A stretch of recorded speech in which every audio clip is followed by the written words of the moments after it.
Shalom Bapak Ibu Saudara, hari ini kita belajar mengenai ayat 38 ya. Berilah dan kamu akan diberi. Suatu takaran yang baik, yang dipadatkan, yang digoncang, dan yang tumpah keluar akan dicurahkan ke dalam ribaan.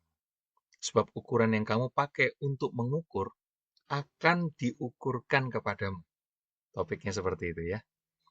Jadi sebelumnya, ini sebetulnya kita sedang membahas tentang apakah perlu sih menasehati, ya, menasehati orang-orang yang ada di dalam komunitas. Itu sangat perlu, saudara-saudara.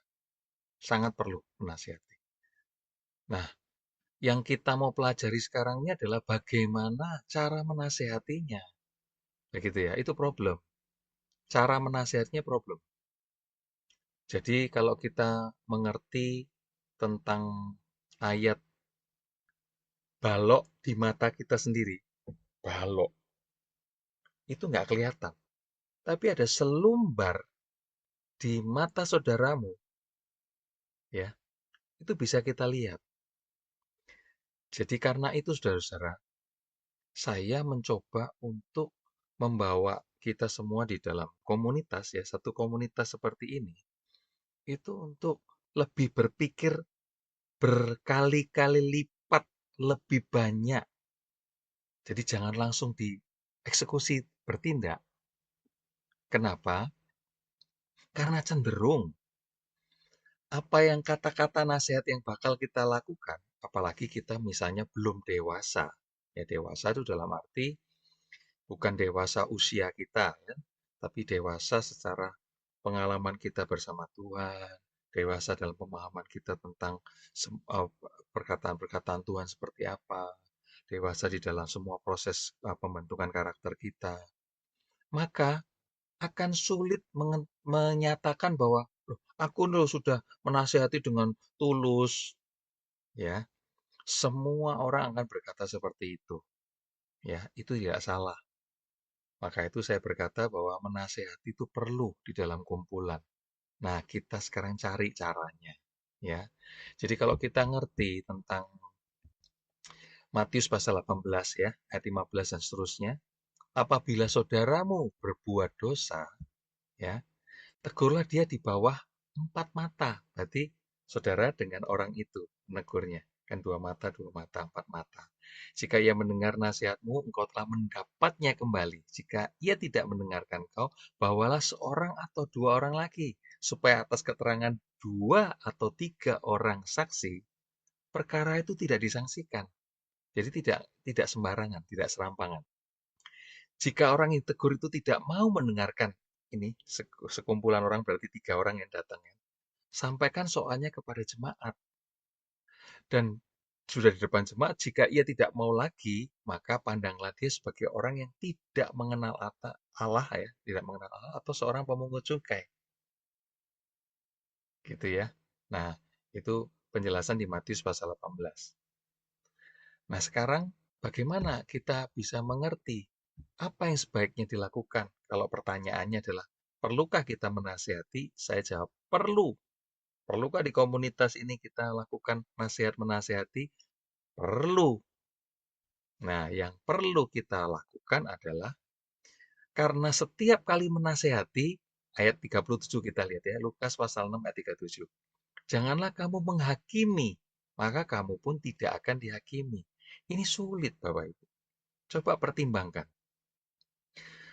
Sulit kalau kita menghakimi ini adalah bicara tentang menilai. Penilaian diri kita sedang menilai orang lain. Ya, terus diteruskan. Dan janganlah kamu menghukum, maka kamu pun tidak akan dihukum. Ampunilah dan kamu akan diampuni. Seperti itu. Jadi akhirnya kalau kita lihat lagi ayat 39-nya, Yesus mengatakan pula suatu perumpamaan kepada mereka. Dapatkah orang buta menuntun orang buta? Yesus yang mengatakan ya, kalau sudah lihat di Bible, itu warnanya merah. Itu artinya kata-kata Tuhan Yesus ya. Bukankah keduanya akan jatuh ke dalam lubang? Ayat 40, seorang murid tidak lebih dari gurunya, tetapi barang siapa yang telah tamat pelajarannya akan sama dengan gurunya. Ayat 41, mengapakah engkau melihat selumbar di dalam mata saudaramu, sedangkan balok di matamu sendiri tidak engkau ketahui? Bagaimanakah engkau dapat berkata kepada saudaramu, saudara, biarlah aku mengeluarkan selumbar yang ada di dalam matamu, padahal balok yang di dalam matamu tidak engkau lihat. Perkataannya tajam ya dari Tuhan Yesus ayat 42. Hai orang munafik, keluarkanlah dahulu balok di matamu, maka engkau akan melihat dengan jelas untuk mengeluarkan selumbar itu dari mata saudaramu. Jadi saudara-saudara, niat untuk menasihati orang itu memang sangat mulia. Ya, baik. Di dalam komunitas dibutuhkan. Maka itu karunia menasihati. Orang-orang yang memiliki karunia menasihati, berdoalah sungguh-sungguh supaya engkau menuju kedewasaan, sehingga engkau memberkati kumpulan ini, komunitas, ya, sehingga engkau dipakai Tuhan luar biasa untuk menasihati, ya. Tetapi ayat 42 dikatakan seperti ini, bahwa keluarkan balok di mata kita dulu, baru kita bisa membantu selumbar yang ada di mata saudaramu. Jadi, berapa ratus kali lipat atau berapa ribu kali lipat kita harus berpikir lagi tentang kalau kita mau menasihati orang lain. Ini saran saya dalam pertemuan ini, supaya kita bukan melarang menasihati, tapi lebih baik kita berpikir sekian ribu kali untuk menasihati, lalu solusinya bagaimana? Ya, nah kita bisa lihat di 1 Timotius 4 ya, coba ya. Kita lihat ya. 1 Timotius 4. 1 Timotius 4 ayat yang ke-12. Ya.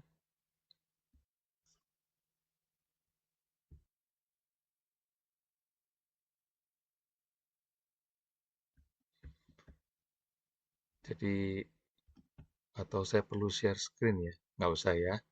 Jadi saya bacakan aja. Jangan seorang pun menganggap engkau rendah karena engkau muda. Muda ini definisinya macam-macam. Bisa usianya, usia secara kronologis ya, waktu kita hidup di muka bumi ini, juga bisa bicara tentang rohani. Kita masih baru terima Tuhan atau baru sekian tahun ya. Tapi tulisnya di belakangnya adalah jadilah teladan bagi orang-orang percaya dalam perkataanmu, dalam tingkah lakumu, dalam kasihmu, dalam kesetiaanmu, dan dalam kesucian. Jadi, saya mau berkata kepada saudara-saudara, kalau kita mengerti ini, ketika kita berusaha menasihati orang lain, itu sama seperti kita sedang berusaha mengambil selumbar di mata saudara kita yang lain. Sedangkan balok di mata kita sendiri, kita belum bisa mengeluarkan. Jadi, arti yang paling tepat kita pakai 1 Timotius 4 ayat 12. Jadilah teladan. Saya mengajak komunitas ini. Ayo, jadilah teladan. Jadilah teladan. Untuk kita menjadi serupa Kristus, jadilah teladan. Jadi kita mengerti, oh iya, kalau gitu di dalam perkataanku, dalam tingkah lakuku, dalam kasihku, dalam kesetiaanku, dan dalam kekudusanku. Biar aku dilihat banyak orang, kelihatan. Oh iya, bukan nunjuk-nunjukkan sok suci, sok saleh. Itu kita tidak minta. Ya, tetapi menjadi teladan pada saat tertekan, apa yang kita lakukan. Saya sering ngomong tentang respon yang benar. Jadi kita perlu belajar respon yang benar. Respon yang benar itu tidak berkata, oh aku ditekan, aku menderita, aku selalu dikata-katain yang buruk tentang aku. Enggak, saudara.